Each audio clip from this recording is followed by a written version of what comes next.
spades. My name is Zawatsky, and in our experiment we grew arugula, Toscano kale, and romaine lettuce. Our experiment was to see which would do better direct seeded versus transplant.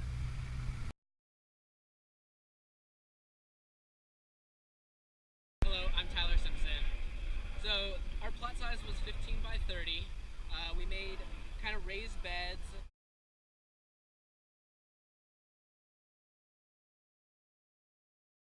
As well as utilized hay for mulch to stop with some of the weeding.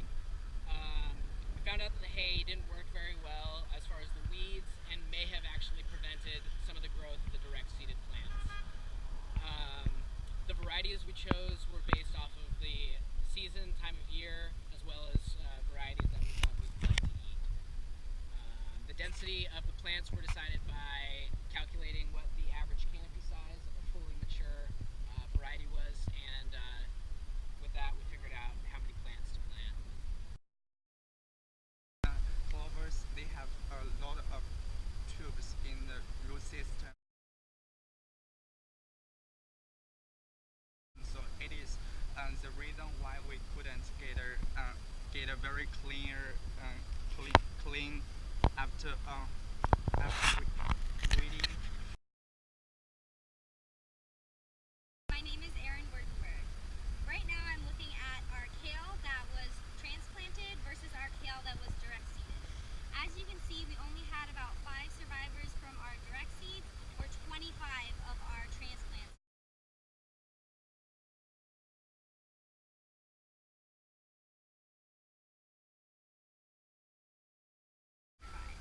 What we're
bagging up the lettuce and getting ready for the class.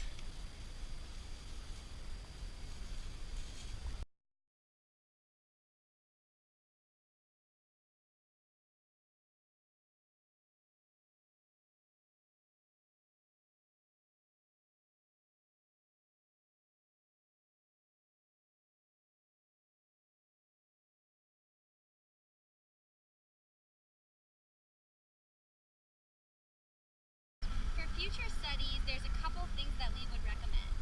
For the romaine and for the kale, definitely the transplants did better, but we're not exactly sure why that is. So there's a lot of variables that we looked at in this experiment, some of them even unintentionally. So in a future experiment, we would want to narrow in on why the transplants for these were so successful. Was it a successful start in the greenhouse? Was it them getting pulled while weeding? Was it the weed pressure? We would want to do experiments where we could